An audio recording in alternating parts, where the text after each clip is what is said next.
亲爱的朋友们，欢迎来到微光夜读。高考后10年同学聚会，班长亲自给我打来电话：“徐浩呀，这都毕业10年了，你也该露个面了。即便你混成了街边乞丐，也没人会笑话你的。说不定一场同学会下来，全班同学都能打赏你个几百上千呢，这不比跪在街边要强吗？”那行，我会准时到的。太好了，我这就通知大家你也会去。等等，你那什么声音？叮铃铃的，有人在给你扔钢镚。呵呵，赶尸呢？没其他事儿挂了啊？挂掉电话，我摇了摇手中的赤金铃，走了，继续上路。地面上躺着的10几具干尸猛地弹射而起，随后整齐地排成一队。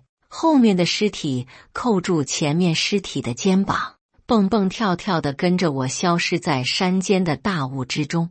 接下来开始我们本期故事，记得点击订阅并开启小铃铛。10年前，我本是班里的尖子生，因为一场意外而高考落榜。我永远记得成绩出来那天，班上同学们那幸灾乐祸的嘴脸。高中3年，每次都考全班第1的徐浩，连专科都没考上，这种笑料，哪怕是毕业10年后，恐怕都还是某些人茶余饭后的保留节目。可是他们不知道的是，那场让我高考失利的意外，却完完全全改变了我之后的人生。高考那2天，我头昏脑胀，睁不开眼，其实是我的系统在觉醒。诸天赶尸人系统，自从系统觉醒后，我整日忙着收拾全世界的各种突发灵异事件，各国政要富豪都奉我为座上宾。周末下午6点半，我按照约定时间走进了金銮会所3楼最大的豪华包间。原本热闹的几桌人迅速安静下来，所有人的脸上都带着嘲讽以及幸灾乐祸。我身上穿的这套赶尸人顶级行脚套装，在普通人眼里确实显得有那么点土里土气的。哟，徐浩，我们正聊着你呢，怎么下班高峰期地铁没挤上去？说话的是班长姚峰忠实的狗腿子王鑫。我抬头看了他一眼，能从10年前舔到现在，也算是难能可贵了。径直坐到班长为我安排好的座位上，我开口笑道：“路上遇到点事耽搁了，劳烦大家久等了，对不住，等下我自罚3杯。”3杯哪够？王鑫起哄道：“你让我们等，我们没意见，可你让咱们班花等，我第一个不答应。”我顺着王鑫的眼神看向他所说的班花陈新宇。上高中时，这女孩也是我心目中的白月光，平日里没少帮她跑腿和代写作业。只是高考放榜那天，她和班长姚峰在学校公开了关系，让无数人心碎了一地。陈新宇见我看他，依旧笑得如往日般清纯，只是从我的视角来看，他身上沾满白色的湿气。湿气分很多种，但白色的湿气只有一种可能，那便是尚未成型的胎儿被扼杀在产宫之中。按照陈新宇身上的湿气浓度来看，他打胎次数不下5次，体内应怨稠密，湿气积沉，以后恐怕再无怀孕可能。不仅如此，纯白湿气会加速他的衰老。一旦遇到灵异事件，那些冤魂恶鬼第一个找上的就是他这种被湿气蕴养了多年的美味佳肴。班长开始掌控气氛。好了好了，王鑫，你先让徐浩坐下喘口气，他挤地铁过来已经很辛苦了。坐在我身旁的张志华迅速拿起我跟前的杯子，是那种喝红酒的高脚杯，给我满满倒上一杯白酒。徐浩，这可是茅台呀，你大概还没喝过吧？放开了喝。班长说了，今天茅台管够。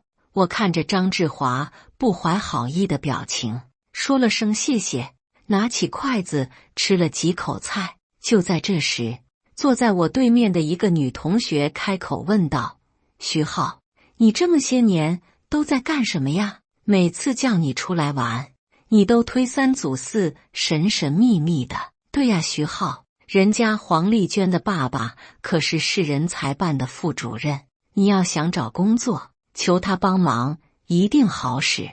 大家都是同学，本来就应该互相帮助的嘛。你开口求求人家，不丢人。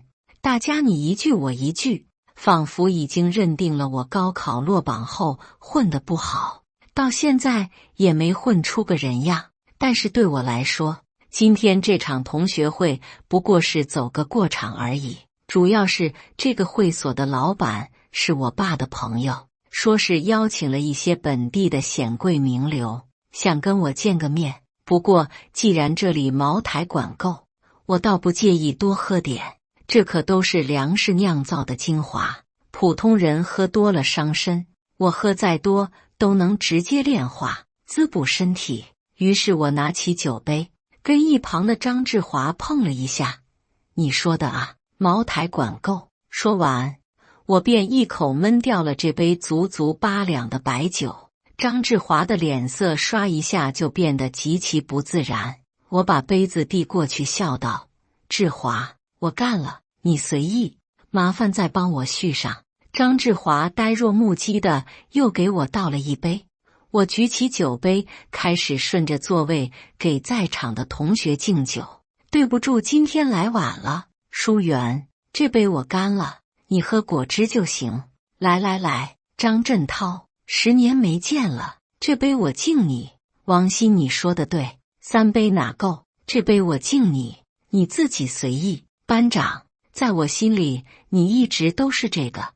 我竖起一根大拇指点赞。随后又仰头抽了一杯。整个豪华包厢里总共4桌人，我挨个敬酒。茅台管够，全班40多个同学被我轮了一遍。整个包厢里安静的有些可怕。1杯8两，一瓶茅台也就1斤。我这一圈喝下来，光我自己就喝了33瓶。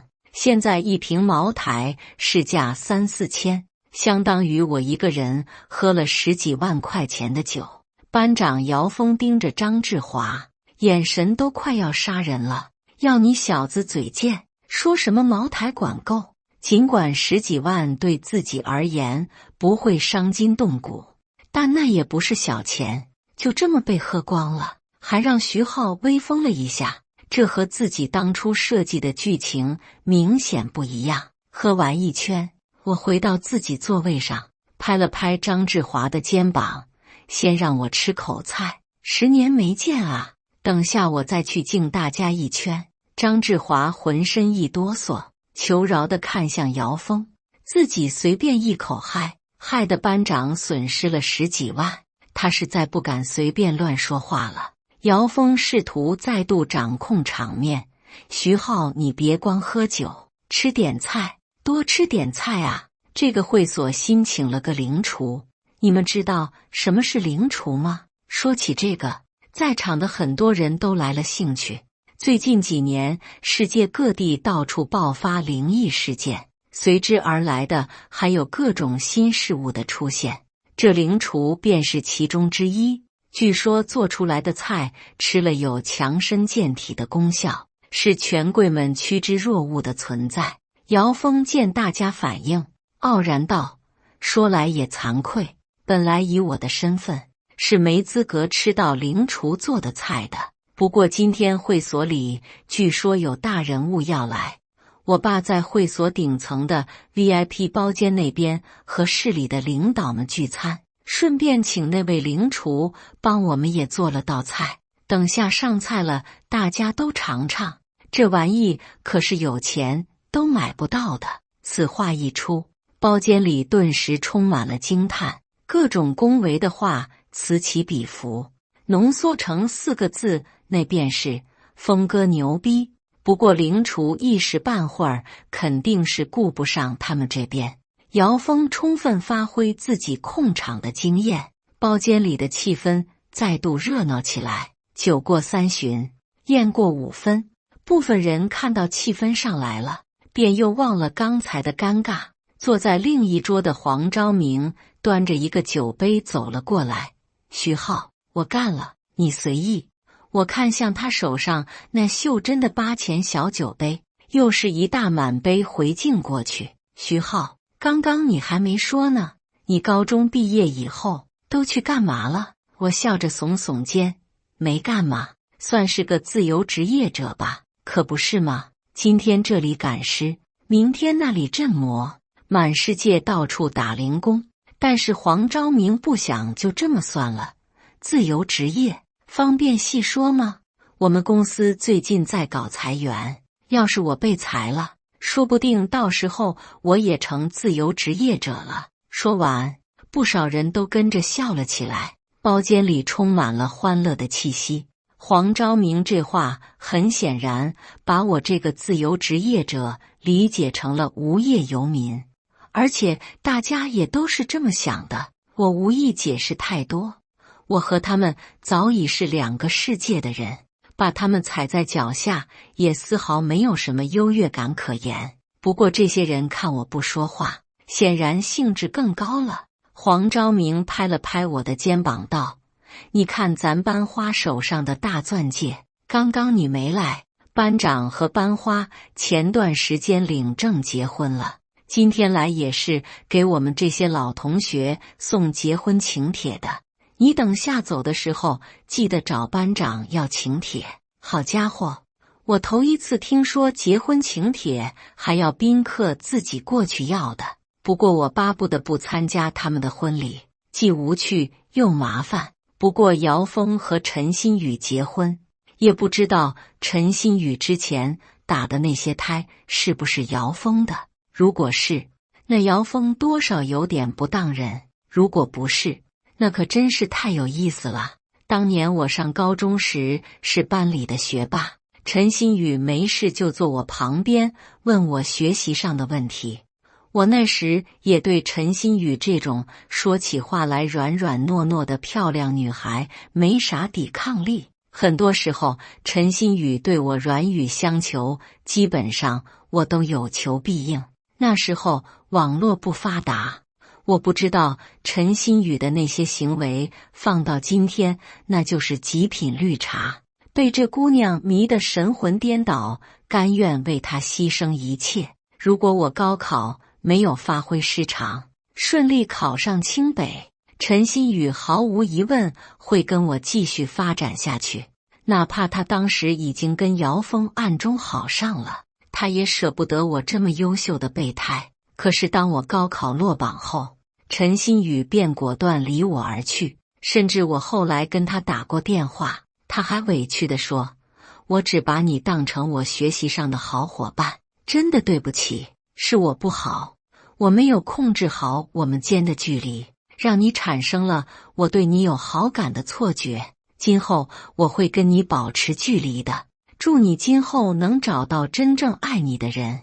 当时听到这话，我竟然还感动了许久，觉得自己真没看错人，他太善良了，即便要拒绝，我也舍不得跟我说句重话。现在想起来，有些女人天生就是茶艺大师，陈新宇还是杯极品浓茶。若非这些年我经历了太多的尔虞我诈，可能到现在都识不破这女人的真面目。至少从外表看，此刻的陈新宇依旧如当年那样不争不抢，仿佛一朵纯白的小花，看上去是那么的惹人呵护怜爱。见我看向他，陈新宇微微往姚峰身边坐了坐，就好像秋雅怕夏洛误会，果断态度鲜明地拒绝圆滑。姚峰心中略微有些不爽，皱眉道，徐浩，大家都快30的人了，你也该结婚了吧？我摇摇头，我女朋友情况有些特殊，暂时还不能跟我结婚。张志华笑道，啊，你有女朋友了？好家伙，保密工作做得真好啊！有没有照片给我们这些老同学帮你参考参考？我摆摆手，他从不照相，你们就别为难我了。哈哈哈哈！你女朋友不会是赌神吧？还从不照相，现在还有不照相的女生？就是，你不想给我们看你女朋友照片，直说就是，干嘛这样糊弄我们？算了，都是老同学，你们就放过徐浩吧。哎，正好吴倩也单着，徐浩你要不要考虑一下？王凯你要死啊！坐在隔壁桌的200斤坦克怒道，随后又看向我，一副老娘可以考虑的表情。王鑫语重心长地说道，有时候你是不是要反思一下，这么多年工资涨没涨，有没有认真工作，能不能给女方想要的生活？姚峰哈哈笑道，王鑫你够了啊，紧跟时事也不是你这么玩的，就徐浩刚刚那个酒量，随便到哪个公司都是金牌销售，你信不信？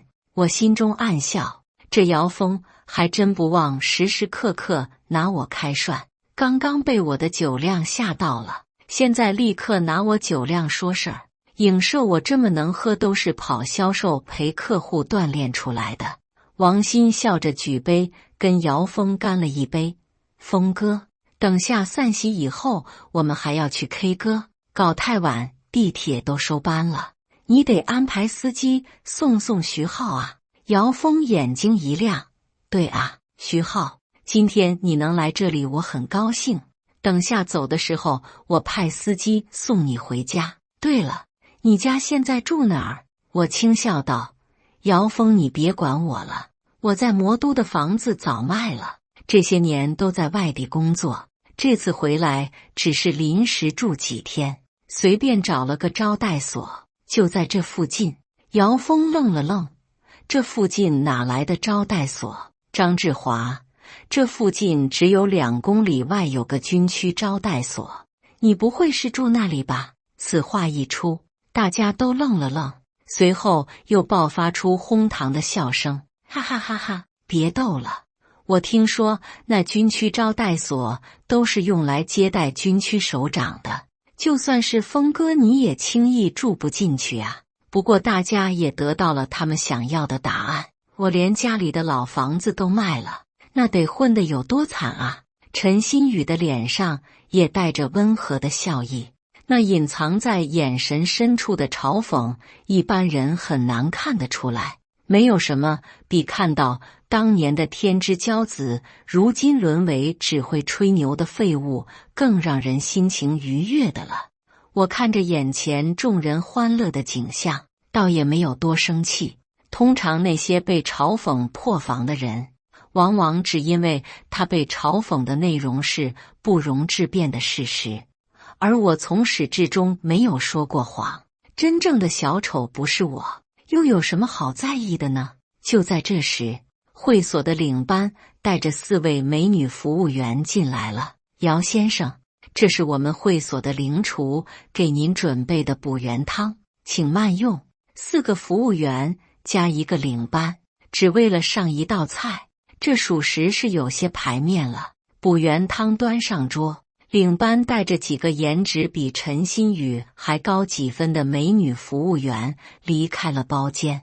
姚峰感叹道，不愧是领厨亲自做的补元汤，竟然要用会所的顶级美女来上菜，我这真的是开了眼界了。张志华也站起身来，盯着这碗传说中的美食，两眼冒光道，哈哈，我们这是沾了峰哥的光，能吃到这等人间美味。等我先拿手机拍个照片，我要发朋友圈。此言一出，整个包间的人都围了上来，几十部手机对着桌上的补元汤开始拍照，场面有点像是外国人在动物园看大熊猫。一碗汤分量不是很足，整个包间里40多个同学，每人只能盛一小碗，浅尝辄止。我看着这补元汤，有点下不去嘴，因为这玩意刚端上来，我就闻到里面淡淡的尸油味儿，不是普通尸体的尸油，而是秘境里万年腐尸的尸油。这玩意吃下去确实能微量的增加人的体质，但对我而言，只是单纯的有点膈应人。万年腐尸身上真正值钱的是腐尸心脏里蕴含高浓度灵气的万年尸核。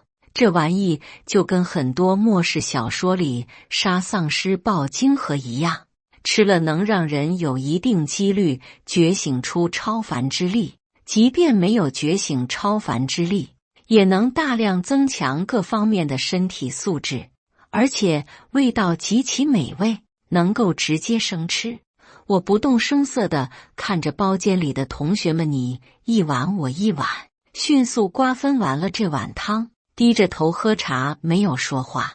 这时候即便是姚峰也没心思装逼了，见我没有喝汤的动静，其他人乐得多喝一点，皆大欢喜。喝完汤，所有人都在那回味着。对于很多人来说，这可能是他们这辈子唯一能够喝到补元汤的机会。此时他们颇有点像吃完人参果的猪八戒，感觉一切都过得太快，似乎还没品出味儿来，一切就已经结束了。我抬头看了眼陈新宇，他体内的白色湿气受到补元汤里万年尸油的滋养，愈发活跃了。这补元汤尽管我不喝，但也不是什么人都适合喝的。如果不出意外，陈新宇最近几个月来月事的那几天，出血量会特别的大，严重点还能导致贫血加剧。喝完补元汤，大家各就各位，继续喝酒吹牛。张志华跟姚峰敬了一杯酒，忽然表情夸张地指着姚峰的手腕说道：“峰哥，你手串上的这颗龙眼珠看着好眼熟啊，我好像在哪儿见过。”王鑫凑过去一看，立刻拿起手机搜了一下，然后举着手机道：“你们看是不是这个？前段时间东海秘境探险队从沉船秘境里弄出来的那批龙眼珠，跟峰哥手上这颗一模一样。”众人又是一阵好奇。张志华看着网络上的科普，啧啧称奇道：“据说佩戴了这枚龙眼珠，能提升人的精力，缓解亚健康，全面改善个人体质。放到古代，那就是进贡给皇帝的御用贡品。峰哥，你连这都能弄到手？”姚峰笑着摆摆手：“哪里，都是家里长辈弄的，我也不知道有啥用，就随便带着玩玩。”这时王鑫忽然回过头看着我：“不对啊，这东西我刚刚看到徐浩手上也有啊，还满一整串。”此话一出，我瞬间又成了众人的焦点。王鑫凑到我跟前，看向我的手腕，果然是龙眼珠做成的手串，而且姚峰的手串是一整串的其他材质的珠子里混着搭了一枚指甲盖大小的龙眼珠，而我手上的这串全部都是鹌鹑蛋大小的龙眼珠，没有别的珠子掺杂在里面。众人沉默了一会儿，张志华忽然问道：“徐浩，这手串仿真度真高啊，哪儿卖的？网店链接发我一个，我也想买一串高仿或装逼。”姚峰顿时眼睛一亮：“对呀，我爸费了老大功夫，都只给我搞来一颗，还是指甲盖大小的。他徐浩凭什么一整串都是这么大的龙眼珠？肯定是高仿货。就像那些拍暴发户短视频的大金链子一样，丢水里还能往上浮起来。”坐我背后的女同学江菲菲开口道：“你们别笑话徐浩了，用高仿也没什么吧？你们看我手上这高仿爱马仕，只要自己喜欢就可以了。”这话看似是在帮我，实际上却是在坐实了我这串珠子是高仿的货。只能说大家都长大了，哪怕是当年跟我同桌了3年的江菲菲，现在也学会趋炎附势，捧高踩低了。不过经过这件事，姚峰也对炫耀他的手串没多少兴趣了，脸色阴沉地坐在那儿喝闷酒。2两酒下肚，姚峰忽然起身朝外面走去。张志华连忙问道：“峰哥，你去哪儿？”姚峰头也不回地说道：“我爸在楼上跟市里的领导们喝酒，我过去跟长辈们敬酒。”张志华：“峰哥牛逼！”姚峰走后，同学们又来了兴致，纷纷围着陈新宇问东问西。新宇，你知道楼上都有哪些领导吗？新宇，你和姚峰啥时候结婚啊？新宇，你和峰哥爱情长跑了10年，真不容易，我敬你一杯。新宇，你这包包真漂亮，真羡慕你，不像我，只能用高仿或爱马仕。陈新宇十分享受这众星捧月的感觉，脸上带着他标志性的微笑，说着冠冕堂皇的场面话，气氛十分融洽。其实有时候他也曾回想过，如果当初徐浩高考没有发挥失常，自己如果还跟徐浩在一起，人生会不会有所变化？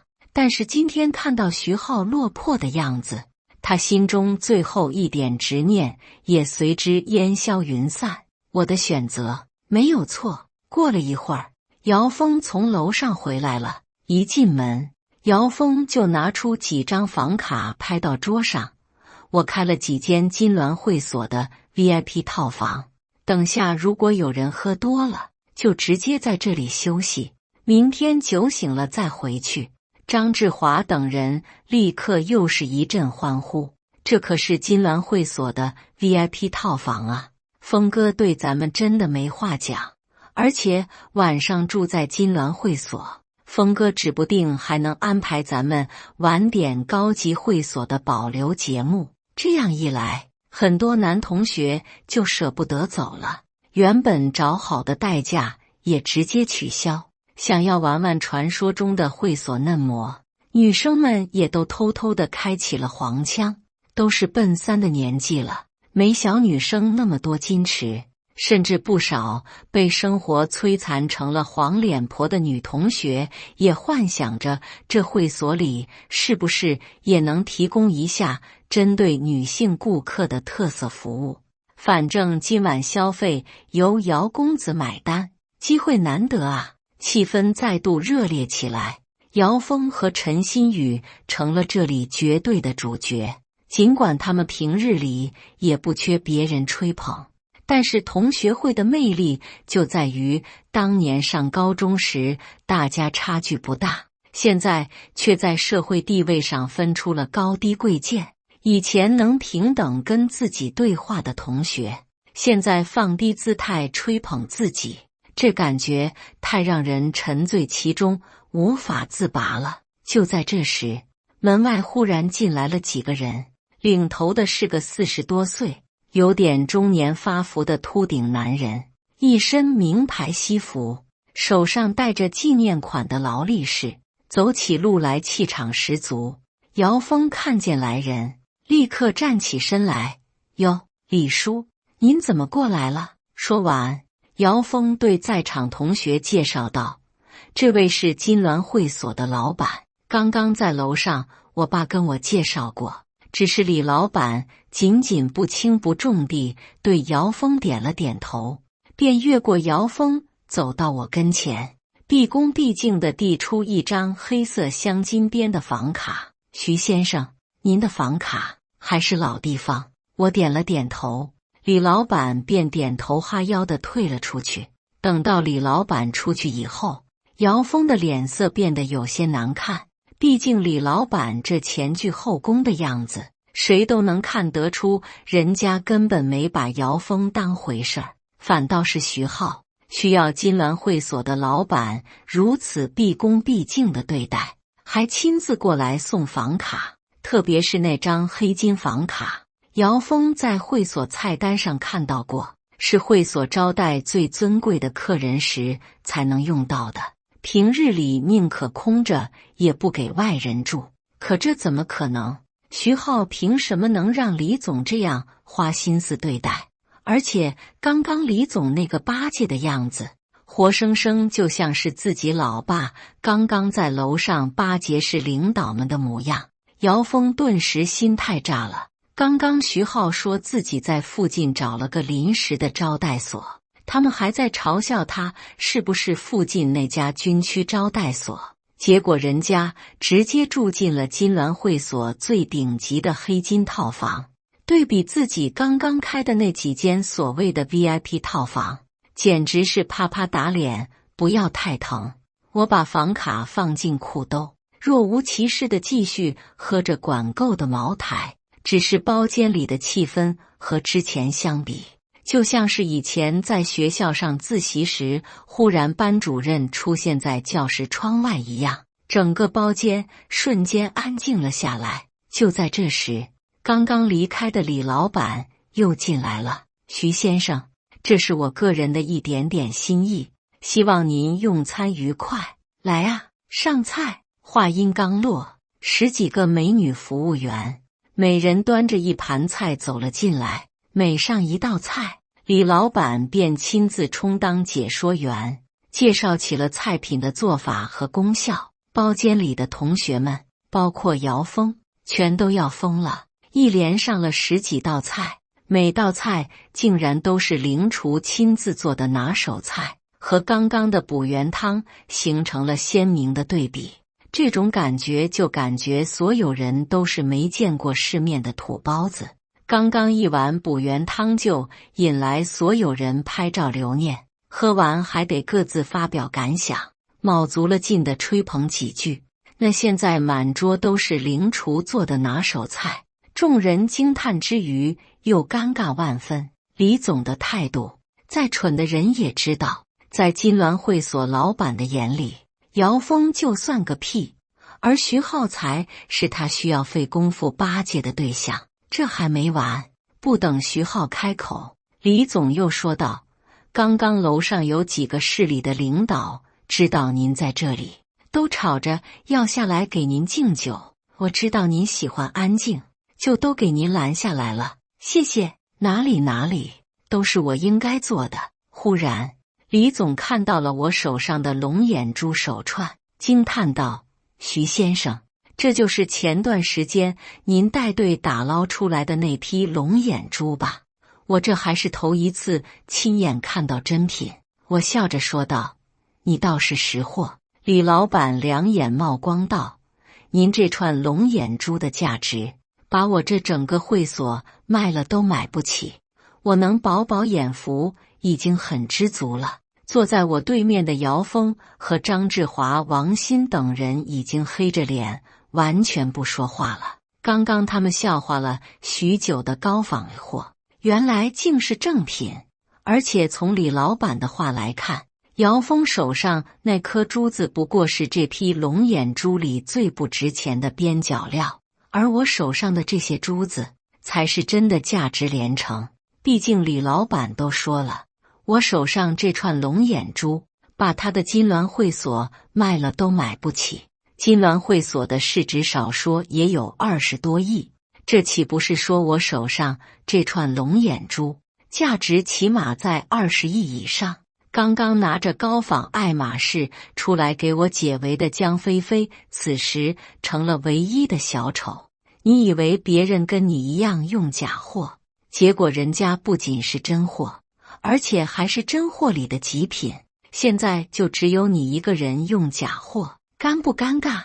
陈新宇的表情也变了。这个原本高考落榜的徐浩，这个原本大家都觉得他应该十分落魄的徐浩，这个原本是被姚峰拉来做背景板充当小丑的徐浩，此时竟然摇身一变，成了他们需要仰望的对象。随手一串珠子价值几十亿，姚峰跟他比起来真的差太多了。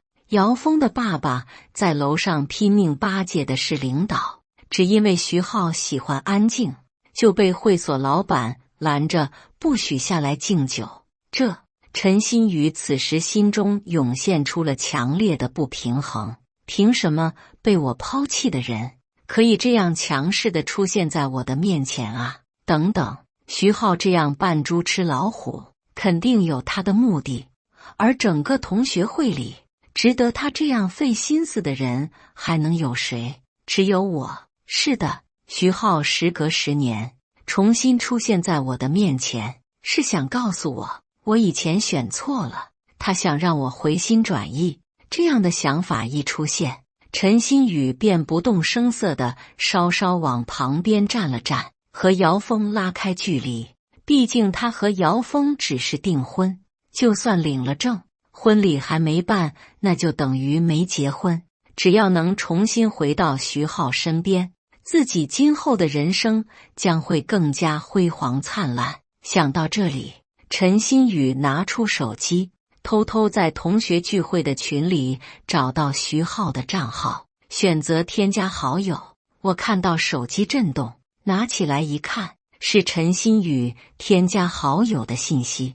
抬头一看，陈新宇的眼神完全变了，一副含情脉脉又清纯可人的模样，把身边的姚峰气得浑身发抖。李总知情识趣地离开了包间，临走时还不忘提醒我做法事的事情。做法事？做什么法事？徐浩，你当道士了？陈新宇眨了眨无辜的大眼睛，盯着我问道。我不想过多地解释，就说是人家李老板不过是求个心安。都什么年代了，要相信科学。不过很显然，有了刚才那2起事件，现在我这么说，很多人就不信了。人就是这样，他们只愿意相信他们愿意相信的东西。我现在随便一个手串就能顶一个最顶级的娱乐会所，人家几10亿的会所老板能被我忽悠？再说之前李老板说什么来着？前段时间徐浩亲自带队打捞出来的那批龙眼珠，新闻里都说了，东海秘境刚出现的时候死了好多人，国家直接把那片海域封锁了。徐浩能带队进去打捞龙眼珠，这说明什么？这说明徐浩即便是在国家级的专业团队里，也是能够担任领队的存在。这时王鑫忽然震惊道：徐浩，我记得你高考结束后最后一次在班级群里说话，你说你要去湘西赶尸对吧？黄昭明此时也反应过来，好像是有那么回事。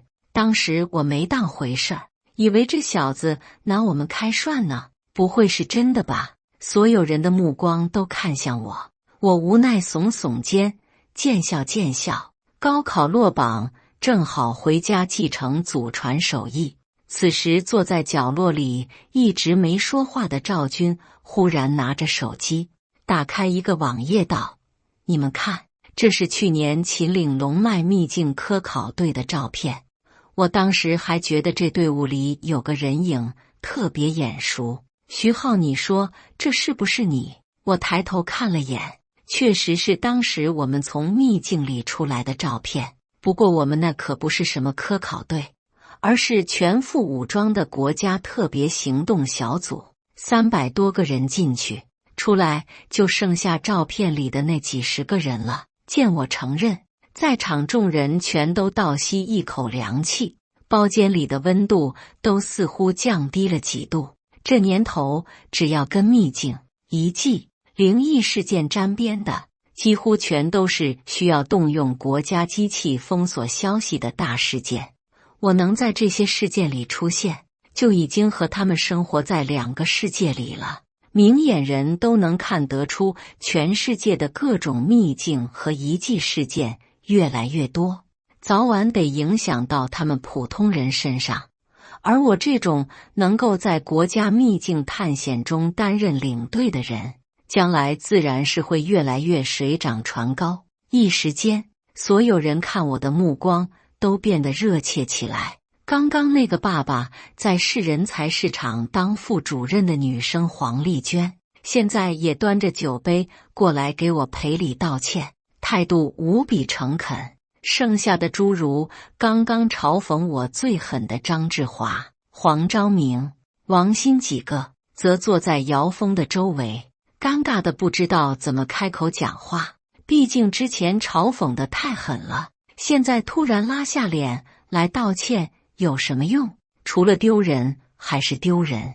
陈新宇看我的眼神更加热切了。如果说此前李老板对我的态度以及我的手串价值颠覆了他对我落魄的既有认知，那么现在赵军翻出来的过期新闻里，我参与秦岭龙脉秘境的老照片，无疑让我在他心里的分量再上一个台阶。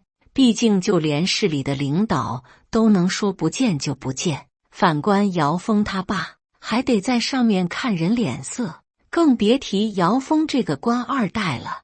按照姚峰目前的升官速度，快30岁了还是个副科，要是没他正处级的爸爸，姚峰自己啥也不是。这样一对比，徐浩的形象顿时光芒万丈，而他对我余情未了。现在我必须给他一个明确的信号，否则错过了这次同学会，以后可能就真的没有机会了。我身上穿的这套赶尸人顶级行脚套装，在普通人眼里确实显得有那么点土里土气的。金老娘就不信，学生时代白月光主动送上门去，你能不动心？只是他此时完全没有注意到，身旁的姚峰把他的行为完全看在眼里，已然处在爆发的边缘。姚峰此时完全气炸了。陈新宇并非他的未婚妻，两人已经领证，就缺一场婚宴和婚礼。已经领证的媳妇主动把钻戒拿掉，这对姚峰而言简直是奇耻大辱。明明上周买钻戒时他还说自己这辈子都不会把戒指摘下来，女人的嘴骗人的鬼。好了，我接下来还要去做法事，人家李老板的私事我就不带你们去参观了。各位同学，再见了。我起身跟众人告别，走到门口，感觉有陈新宇朝我追来，结果被姚峰狠狠拉住。够了，你还嫌不够丢人啊？你竟敢打我！姚峰，我跟你没完！贱人，破鞋！老子瞎了眼才跟你这种女人结婚。好啊，那我们明天就去民政局离婚，谁不去谁孙子！身后的包间乱作一团，我加快脚步选择离开。我知道我这一走，跟这帮同学们很难再有任何交集。